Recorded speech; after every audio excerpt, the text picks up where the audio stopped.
تو پھر دوبارہ نکاح ہوگا۔ اب جب نکاح ہو جائے گا تو یہ اس کی گویا بیوی بن جائے گی اور خوش و خرم زندگی گزاریں۔ آئندہ خامن کو صرف اور صرف 2 طلاقوں کا اختیار ہوگا۔ اگر کبھی زندگی میں کہیں چل کر اس نے 2 طلاقیں مزید دے دی تو پھر پہلی طلاق جو ہو چکی ہے ابھی یہ بھی کاؤنٹ ہو کر دوسری 2 کے ساتھ یہ کل 3 طلاقیں ہو جائیں گی اور بیوی اس خاوند پر ہمیشہ ہمیشہ کے لیے حرام ہو جائے گی۔ بطور مشورہ یہ بات آپ سے کہی جاتی ہے کہ جب بھی کوئی جھگڑا ہو یا کوئی مسئلہ ہو تو یہ الفاظ کہنے سے انسان اجتناب کرے۔ لفظ طلاق ہو، فارغ ہو، آزاد ہو، میرے گھر سے نکل جاؤ، میں تمہیں چھوڑتا ہوں، ان الفاظ سے انسان اجتناب کرے۔ جھگڑے کو، ظاہری بات ہے جھگڑے ہوتے ہیں تو جھگڑے کو اچھی طرح سلجھانے کی کوشش کرے، اس کو الجھانے کی ہرگز انسان کوشش نہ کرے۔ اللہ تبارک و تعالیٰ جن کے مسئلہ ہے ان کو اس بارے میں سمجھ عطا فرمائے۔ محمد عالم بمبل صاحب ضلع جیکب آباد سے آپ لکھتے ہیں، مفتی صاحب اگر کسی شخص کی قدرتاً داڑھی نہیں آئی حالانکہ وہ بالغ ہے تو کیا اس کے پیچھے نماز درست ہے؟ نماز پڑھانے کے لیے امام کا بالغ ہونا ضروری ہے، اور ایسے امور جو کہ اللہ کے نبی صلی اللہ علیہ وسلم نے واجب قرار دیے ہیں ان امور میں سے ایک امر داڑھی بھی ہے۔ اگر کوئی شخص داڑھی کو بھی کٹواتا ہے تو اس کا معنی، جواب یہ دوبارہ کر لیتے ہیں۔ ہاں یہی والا نا؟ نہیں، داڑھی والے اگلا آ رہا ہے ادھر۔ دیکھیے، نماز کے لیے اگر کوئی شخص امام بنتا ہے تو امام کا بالغ ہونا شرط ہے، امام بالغ ہے۔ اور جہاں تک داڑھی کی بات ہے، اگر کسی شخص کی داڑھی آئی ہو اور داڑھی کو کٹواتا ہو تو اس کے پیچھے نماز پڑھنا مکروہ تحریمی ہے جو حرام کے قریب ہے۔ لیکن اگر کسی شخص کی داڑھی قدرتاً نہیں آئی تو ظاہری بات ہے کہ یہ شخص اس میں بے بس ہے، ایسا نہیں کہ وہ خود ان کو داڑھی کو لا نہیں رہا، بے بس ہے۔ اس لیے ایسا شخص جس کی داڑھی قدرتی طور پر نہ آئی ہو، البتہ اس کی عمر پوری ہو چکی ہو، یعنی 15 سال کا ہو یا بالغ ہو چکا ہو، تو اس کے پیچھے نماز پڑھنا بالکل درست ہے، جائز ہے۔ اس میں کسی قسم کی کوئی جو ہے وہ تشویش انسان کو نہیں ہونی چاہیے۔ محمد نعمان صاحب سیت پور انڈیا سے آپ سوال کرتے ہیں، کل میری ایک دوست سے ملاقات ہوئی، باتوں باتوں میں وہ کہہ رہا تھا کہ داڑھی لمبی ہونا اور ایک مشت ہونا کہیں بھی ثابت نہیں۔ آپ صلی اللہ علیہ وسلم نے تو صرف یہ فرمایا ہے کہ داڑھی بڑھاؤ، مونچھیں کٹاؤ، یہ کہاں فرمایا کہ داڑھی لمبی ہونی چاہیے؟ اس لیے 40 قدم سے جو داڑھی نظر آئے وہ بھی داڑھی ہے، کیا واقعی ایسی بات ہے؟ رہنمائی فرمائے، جزاک اللہ۔ دیکھیے، اس حوالے سے میں تھوڑی سی بات تفصیلاً عرض کرنا چاہوں گا۔ حضور علیہ الصلاۃ والسلام کا یہ جو فرمان مبارک ہے کہ داڑھی بڑھاؤ اور مونچھیں کٹاؤ، ہم یہ دیکھتے ہیں کہ یہ فرمان مبارک آپ علیہ الصلاۃ والسلام کا کس ماحول میں جو ہے ارشاد ہوا ہے۔ صحیح بخاری حدیث نمبر 5553، حضرت عبداللہ بن عمر رضی اللہ تعالی عنہ سے روایت ہے، فرماتے ہیں کہ حضور علیہ الصلاۃ والسلام نے فرمایا، خالف المشرکین وفر اللحا واعف الشوارب۔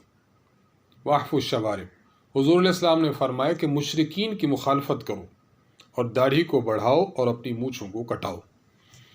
اس حدیث مبارکہ میں آپ علیہ الصلاۃ والسلام نے داڑھی بڑھانے کا جو حکم ارشاد فرمایا ہے وہ اس پس منظر میں کہ ہماری داڑھی بڑھانا ایسا ہو کہ جس میں مشرکین کی مخالفت ہو۔ یہاں جو لفظ مشرکین ہے، اس مشرکین سے مراد کون ہے؟ عمدۃ القاری میں علامہ بدر الدین عینی رحمہ اللہ آپ ارشاد فرماتے ہیں، اراد بہم المجوسہ۔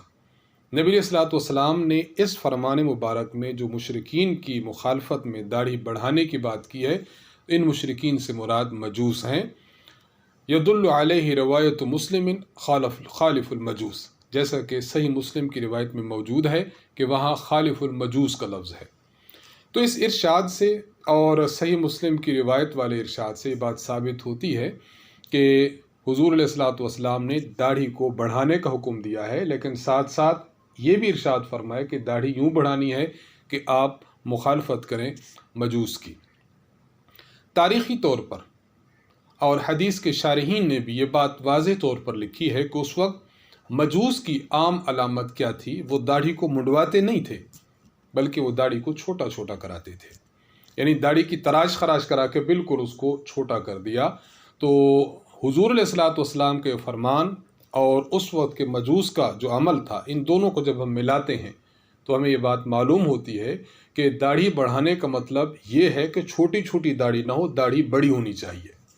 اس لیے پہلی بات تو آپ کے دوست نے جو کی ہے کہ 40 قدم سے داڑھی نظر آئے، تو ہمارا یہ کہنا ہے کہ جو داڑھی 40 قدم سے نظر آئے گی، حضور علیہ الصلوۃ والسلام کے فرمان اور اس وقت کے مجوس کے جو عمل ہے، ان دونوں کو دیکھا جائے تو اسی داڑھی کی مخالفت ہو رہی ہے کہ اس داڑھی کو آپ نے جو ہے وہ نہیں رکھنا بلکہ داڑھی کو بڑھانا ہے۔ باقی رہی یہ بات کہاں سے ثابت ہے؟ علامہ نووی رحمہ اللہ تعالیٰ نے شرح مسلم میں ارشاد فرمایا، وَكَانَ مِنْ عَادَةِ الْفُرْسِ قَصُّ اللِّحْيَةِ، اس وقت فارسیوں کی یعنی ان مجوس کی یہ عادت ہوا کرتی کہ وہ داڑھی کو چھوٹا کرتے تھے۔ فنہى الشرع عن ذلك، تو شریعت محمدیہ نے پھر اسے روک دیا۔ ان 3 حوالہ جات سے یہ بات ثابت ہوتی ہے کہ حضور علیہ الصلوۃ والسلام نے جو داڑھی کے بڑھانے کا حکم دیا، اس کا معنی یہ نہیں کہ داڑھی محض 40 قدم سے نظر آئے، یہ بات ہرگز نہیں۔ اس کا معنی کہ داڑھی جو چھوٹی لوگ کرتے تھے اس کی مخالفت کی جائے، یعنی داڑھی چھوٹی نہ رکھی جائے، داڑھی کو بڑا کیا جائے۔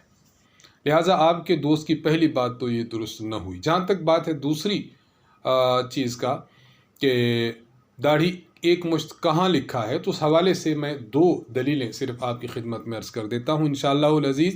ماننے والوں کو تو ایک ہی کافی ہے، لیکن 2 عرض کی جاتی ہیں تاکہ مزید شرح صدر ہو۔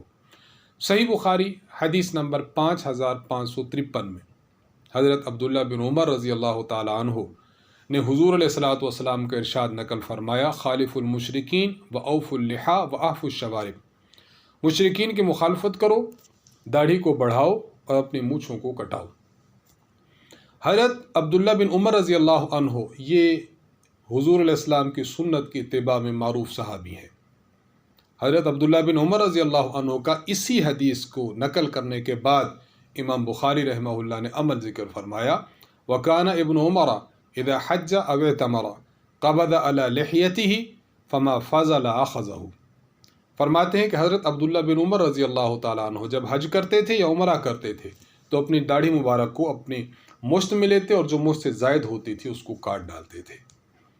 استاذ محترم حضرت متکلم اسلام مولانا محمد الیاس گھمن صاحب دامت برکاتہم ارشاد فرماتے ہیں، صحابہ کرام رضی اللہ تعالی عنہم یہ حضور علیہ الصلوۃ والسلام کی احادیث مبارک کا معنی ہم سے زیادہ جانتے ہیں۔ انہوں نے جہاں الفاظ نبوت امت کو دیے ہیں تو انہوں نے الفاظ نبوت کا معنی بھی امت کو دیا، بعض دفعہ زبان سے معنی کیا، بعض دفعہ عمل سے معنی کر کے دکھایا۔ حضرت عبداللہ بن عمر رضی اللہ تعالیٰ عنہ گویا عمل سے بات فرما رہے ہیں کہ میں نے جو حدیث نقل کی کہ داڑھی بڑھاؤ، تو داڑھی بڑھانے کی یعنی داڑھی کی لمبائی کی جو واجب مقدار ہے، واجب مقدار 1 مشت ہے، 1 مشت مقدار واجب ہے۔ لہذا ہم اہل سنت والجماعت احناف دیوبند کا جو موقف ہے وہ موقف بالکل درست ہے کہ ہم 1 مشت داڑھی کے قائل ہیں، 1 مشت سے کم داڑھی کے ہم قائل نہیں، اس کو گناہ سمجھتے ہیں۔ اسی کے ساتھ ہی میں ایک بات عرض کرنا چاہوں گا کہ حج اور عمرہ کا موقع ہے۔ حج کے موقع پر صحابہ کی بہت بڑی تعداد ہے، عمرہ کے موقع پر امت کے بڑے فقہا کی اور صحابہ کی بہت بڑی تعداد ہوتی ہے۔ حضرت عبداللہ بن عمر رضی اللہ عنہ اس موقع پر داڑھی کو کٹوا رہے ہیں 1 مشت سے زائد۔ اس وقت صحابہ کا جمع غفیر موجود ہے، کسی ایک صحابی سے بھی نکیر اور انکار اور اعتراض موجود نہیں کہ انہوں نے حضرت عبداللہ بن عمر رضی اللہ عنہ پر اعتراض کیا ہو کہ آپ نے ایسا کام کیا، درست نہیں کیا۔ ایک صحابی بھی اس پر نکیر نہیں فرما رہے، جو اس بات کی دلیل ہے کہ اس وقت جتنے صحابہ تھے وہ سارے کے سارے آپ کے اس عمل سے متفق تھے۔ تو بظاہر یہ ایک حدیث نظر آ رہی ہوگی کہ ایک صحابی کا عمل ہے، لیکن گہری نظر سے دیکھا جائے تو اس وقت کے موجود حج اور عمرہ پر موجود تمام صحابہ کرام کی تائید اس عمل کو حاصل ہے۔ لہٰذا یہ اس بات کی بڑی عمدہ دلیل ہے کہ حضور علیہ الصلوۃ والسلام کے اس فرمان کا کہ داڑھی لمبی کرو، اس کا معنی کہ 1 مشت تک رکھنا واجب ہے۔ نمبر 2، حضرت ابو ہریرہ رضی اللہ تعالیٰ عنہ کے بارے میں امام ابو زرعہ